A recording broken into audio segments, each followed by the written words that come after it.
네, 한미 양국 국회의장은 오늘 공동 언론 발표문에서 양측은 북한의 위협 수위가 높아지고 있다 이렇게 얘기를 했는데, 뭐 자세한 얘기는 잠시 후에 들어오는 대로 다시 말씀을 드리겠습니다.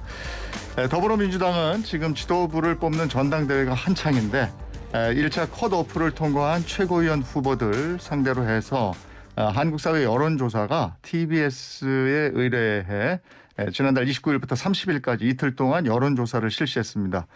결과는 정청래 의원에 이어서 고민정 의원이 2위를 기록했는데요. 자세한 내용은 중앙선거 여론조사 심의위원회 홈페이지를 참고하시기 바랍니다. 오늘은 고민정 의원과 전당대회뿐이 아니고 다양한 정치권 소식 알아보도록 하겠습니다. 의원님 안녕하세요. 네, 반갑습니다. 네, 반갑습니다.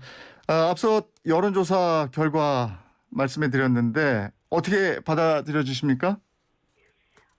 글쎄요. 여론조사가 매번 다 맞았던 건 아니라서 저는 끝까지 우리 당원들께 저의 진정성을 말씀드리고 있고요.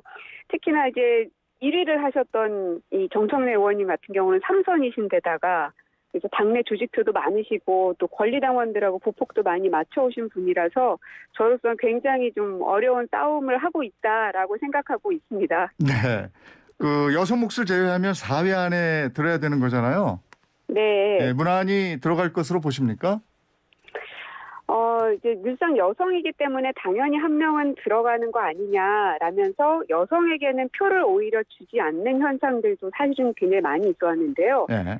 그래서 여성이기 때문에 그 몫으로 들어가는 게 아니라 그냥 당당히 그냥 이 스스로의 힘으로 자력으로 이 순위 안에 들어가겠다 하는 목표를 가지고 있고, 더 크게 목표를 잡는다면 저는 여성으로서 최초의 수석 최고위원이 되어보겠다라는 목표까지도 잡고 있습니다. 예. 뿐만 아니라 우리 당 안에서는 이제 3040들이 굉장히 그 허리 역할들을 많이 하고 있는데요.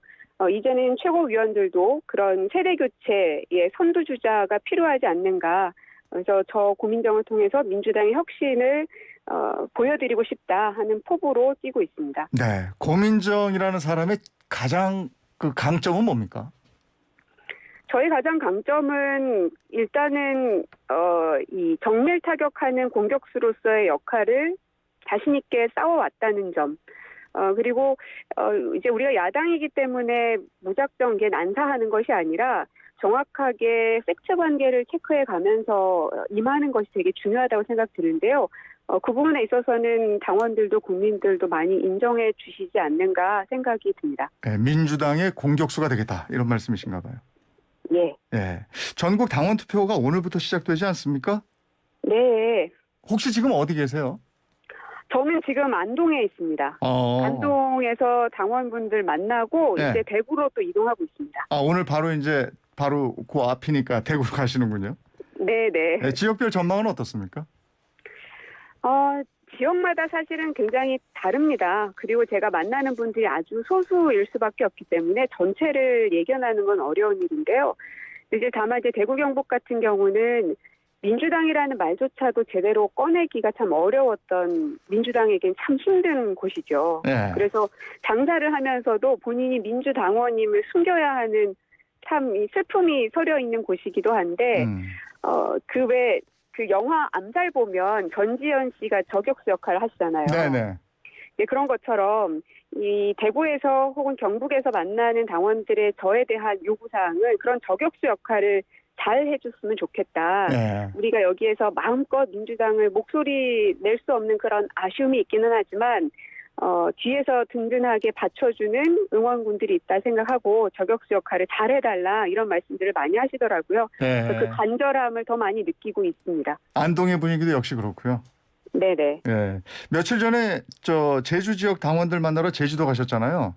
예. 근데 그때 마침 문재인 대통령도 여름 휴가라 제주도 가신 거잖아요. 네네. 그 우연이라도 만나셨습니까? 뭐 만난다는 추측 기사들 나오고 이랬던데. 네, 못 만났습니다. 만나서 좀 이런저런 얘기도 나누고 싶고 그러셨을 텐데요. 저야 한참 싸우는 선거 기간이고 네. 또 대통령님은 쉬셔야 되는 휴가 기간인데 제가 그 달콤한 시간을 방해할 수는 없죠. 전화 통화도 안 하셨어요? 네, 안 했습니다. 그러셨군요. 그 당대표 선거가 이재명 대 97그룹의 대결로 이제 양상이 펼쳐지는 건데 글쎄 97그룹의 박용진, 강훈식 후보 단일화 될 것으로 보십니까? 저는 단일화가 굉장히 필요하다고 생각하는 쪽이었는데 지금 현재 그 질문을 하신다면 현실적으로는 이제 어려운 상황이 되지 않았나. 그래서 당대표 지금 후보가 세 분이신데요. 네. 새로운 인재를 발굴한다는 생각으로 이번 전당대회를 좀 바라봐 주셨으면 좋겠다 하는 마음입니다. 당원들도 그렇고 우리 국민들도 그렇고요. 단일화가 어렵다면 어떤 부분에서 네. 그렇게 어려운 건가요? 아무래도 이 강훈식, 박용진 두 분의 장점이 좀 너무 다릅니다. 네. 네, 한 분은 여론에 이 지지세가 있으신 분이고 네. 한 분은 당 내에서 지지세가 있는 분이어서 너무 서로 이 교차되는 지점들이 없으시더라고요. 네. 그러다 보니까 단일화하는 것이 이게 녹록지 않겠다 하는 생각은 드는데 네. 모르겠습니다. 근데 후보님들께서는 막판 단일화를 또 하실지 어쩔지는 모르겠습니다. 네. 만약에 단일화가 된다면 한번 해볼 만한 겁니까? 무엇이든 당의 활력과 시너지를 만들어내기 위해선 새로운 시도는 전 필요하다고 봅니다. 네. 근데 이제 그 유력한 당대표 후보 이재명 후보는 설화가 지금 계속되고 있고 저학년, 저소득층 또 이런 분들한테는 국민의힘 지지자가 많다 이런 발언 국가인권위원회 진정도 접수가 됐는데 글쎄 이게 단순한 실언이라고 보십니까? 굉장히 우리 이제 정치인들의 발언들에 대해서 민감도가 아주 많이 올라가 있다 하는 생각이 좀 들어서 저도 한 명의 정치인으로서는 진짜 한 발 한 발 내딛기가 너무 어렵다 하는 생각은 듭니다. 네. 근데 왜 지금 방금 이제 말씀하셨던 국가인권위 진정 접수됐다 말씀 주셨는데 네네. 그 논리라고 한다면 윤석열 대통령께서 손발노동은 아프리카나 하는 것이다라는 네. 부분은 국제인권위원회로부터 판단을 먼저 받아봐야 될 사안이겠죠. 네. 예, 근데 그러한 이야기는 전혀 없지 않습니까? 그래서 그렇게까지 갈 일인가 하는 생각이 좀 들고요. 다만 그렇다고 해서 이재명 의원님께서 그냥 이대로 그러니까 발언들의 실수 혹은 그것이 왜곡 억측이 자꾸 확산되는 것에 대해서 그냥 두셔도 되는가라고 묻는다면 그건 또 아닌 것 같아요. 왜냐하면 이 왕관을 쓰려는 자는 그 무게를 버티라고도 하잖아요. 네. 그래서 견뎌내셔야 하는 부분이구나 하는 걸 많이 느끼고 계시리라는 생각이 들고 우리 정치인들의 발언들에 대해서도 그 민감성이 조금은 완화됐으면 좋겠다 하는 바람도 좀 있고요. 정치인들 말 실수가 계속 되풀이되잖아요. 그래서 그 많은 국민들이 속상해하는 부분도 있고 그런데 대변인도 하셨으니까 네. 그 말을 할 때 이렇게 몇 번은 좀 더 생각을 하고 얘기를 하시죠. 보통은 그렇습니다. 사실 저는 단어 하나를 쓸 때에도 여러 차례 고민을 해서 단어를 선정하고는 하거든요. 네. 근데 이제 그럼에도 불구하고 또 기사를 쓰다 보면은 또 제목만 그렇게 뽑아내다 보면 굉장히 원색적으로 받아들여지기도 하더라고요. 네. 전체적인 맥락을 좀 봐야 되는데 단어 하나만 뽑아서 제목을 쓰게 되면 그런 오해들도 생겨나서 이 사안을 바라볼 때도 기사 제목만 보지 마시고 전체적인 맥락을 좀 봐주십사 하고 부탁도 좀 드리고 싶습니다. 사실 정치인들도 좀 억울한 면이 있다 이런 말씀이신가 봐요. 하지만 저희도 감내해야 될 부분이라는 생각도 듭니다. 예. 이 건은 어떻게 생각하시는지 모르겠어요. 이재명 의원의 부인 김혜경 씨 법인카드 의혹과 관련해서 참고인 조사받던 분이 사망하는 사건이 있었잖아요. 네. 근데 이제 이재명 의원하고 함께 찍힌 사진도 보도가 됐는데 이재명 의원은 모르는 분이다 이렇게 주장을 했어요. 그래도 남는 의혹이 많은데 그리고 이재명 의원은 또 언론 탓을 했고 언론 보도가 이 부분도 잘못됐다고 보십니까? 글쎄요. 저는 이재명 의원님께서 언론 탓을 한 게 아니라 사실관계에 대한 반론을 펼친 거라고 생각을 합니다. 모든 국민에게는 반론을 펼칠 권리가 있지요. 네. 언론도 하나의 성역은 아니니까요. 네. 그래서 무언가 자신의 입장을 얘기했을 때 그것이 마치 언론 탓인 것처럼 자꾸 이제 프레임이 형성되는 것은 저는 옳지 않다는 생각이 들고요. 네. 이 문제에 대해서는 이제 사실관계에 대해서 제가 얘기할 수 있는 위치에 있지는 않기 때문에 뭐라고 단정적으로 말씀드리긴 그렇지만 네. 이재명 의원님이 하신 말씀이 언론 탓을 한 것이다라고 보는 것은 언론에 대한 그 보도를 반론을 펼친 것일 뿐인데 그것을 마치 남 탓하듯이 책임을 떠넘기고 있다라고 바라보는 것도 좀 과도한 해석 같다는 생각입니다. 그러면 이재명 의원은 이 사건에 대해서 언론의 워딩이 조금 더 나갔다, 과했다 이 부분을 얘기한 건가요? 이것도 역시 전체 맥락을 봐주셔야 된다는 생각인 겁니다. 네. 그 JTBC에서 추가 보도를 했던데 중앙선관위에서 사망한 참고인에게 월급이 나간 게 나왔단 말이죠. 근데 네. 이재명 의원실 해명은 김혜경 씨 차량을 몬 운전자가 아니라 선행 차량을 운전했다 이렇게 얘기했는데 요 소식은 들으셨습니까? 아직 제가 정확한 네. 기사를 다 확인하지는 못했습니다. 이게 이제 해명 부분이 명쾌하지 않아서 여론이 네. 좋지 않다 이렇게 돼 있어서 한번 제가 여쭤봤고요. 얼마 전에 의원님 페이스북에 윤석열 네. 정부의 잘못에 대해서 맞설 때마다 돌아온 건 온갖 조롱과 비아냥입니다라고 쓰셨던데 이번에는 이제 건진 법사하고 그 지인이 대통령 부부와 친분을 내세워서 이권에 개입했다 이런 의혹이 나왔습니다. 이건 어떻게 보세요? 결국은 비선의 존재가 얼마나 위험한지 경고를 해왔는데 그 말을 무겁게 받아들이지 않은 자업자득이라고 생각을 합니다. 여사의 권력화를 막기 위해서 이부속실이 필요하다고 그렇게 말씀을 드렸고요. 또 친임 측 측근 비리들을 막기 위해서는 민정수석실이 반드시 필요하다라고 그렇게 말씀을 드렸음에도 불구하고 결국 그 두 가지의 이 조직을 없앰으로 인해서 문고리를 만드신 게 돼버렸거든요.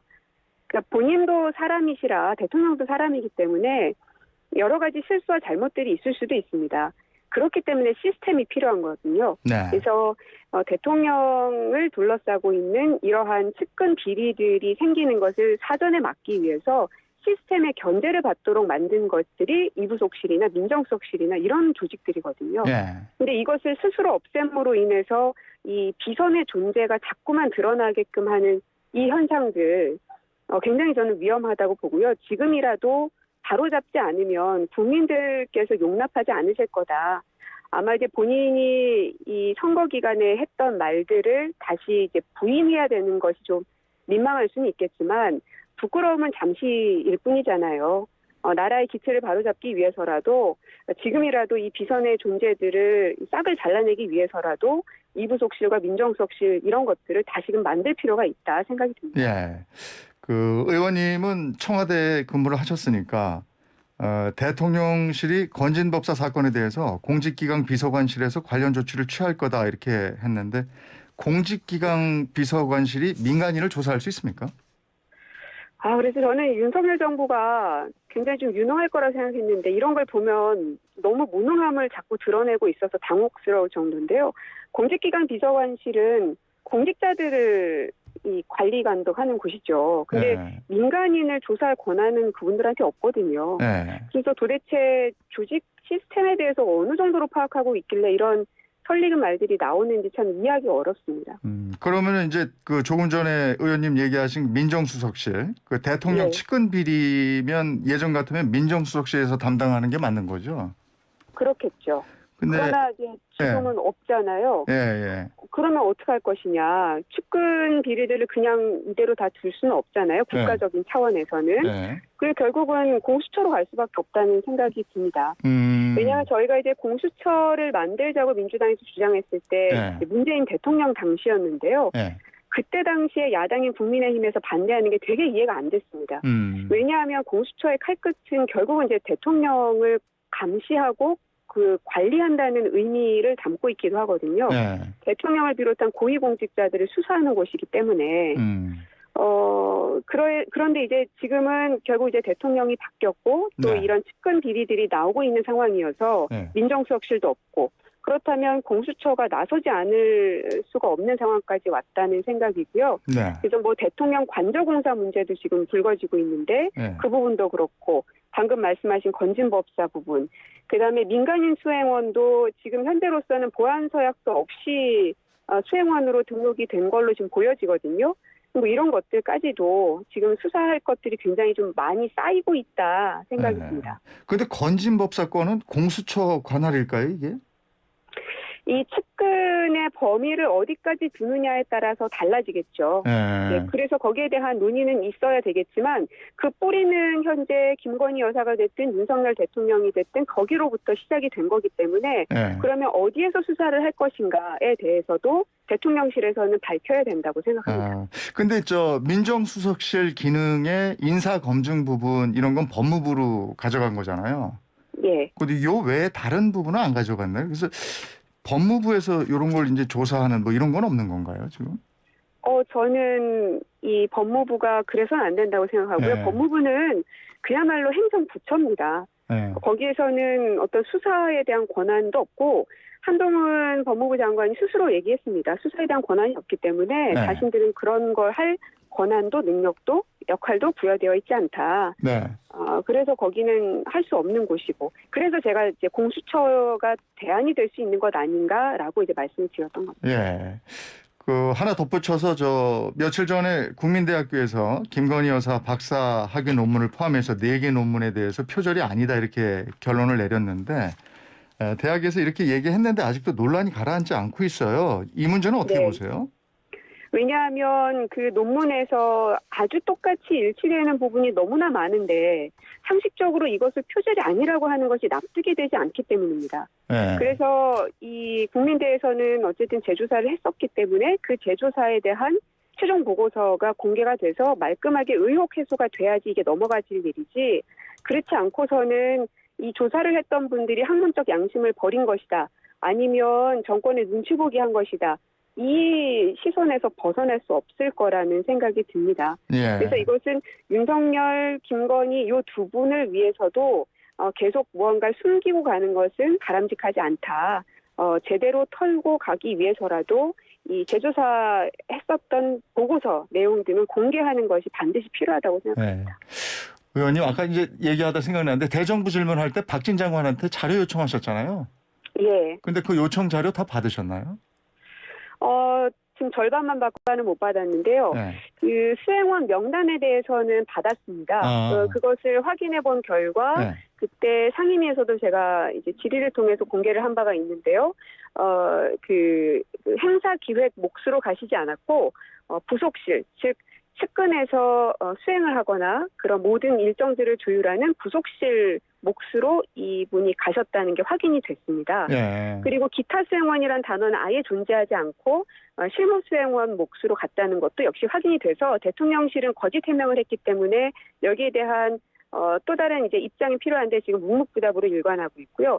또 하나 요구했던 자료는 민간인이 대통령의 1급, 2급에 해당되는 정보에 접근했던 사안이 바로 이 수행원 문제였는데 보안각서든 보안 서약서든 무엇이 됐든 간에 그러한 절차를 밟았으면 그 서류를 보여달라고 했는데 지금 한 열흘도 2주도 지났음에도 불구하고 대통령실도 외교부도 어떠한 자료도 보여주지 않고 있습니다. 그 얘기는 없다는 것밖에는 저는 생각이 들지 않더라고요. 네, 알겠습니다. 오늘 얘기는 여기까지 들어야 되겠네요. 네, 할 얘기가 너무 많은데요. 오늘 말씀 고맙습니다. 지금까지 고민정 더불어민주당 의원과 함께 얘기 나눴습니다. 고맙습니다. 네, 고맙습니다.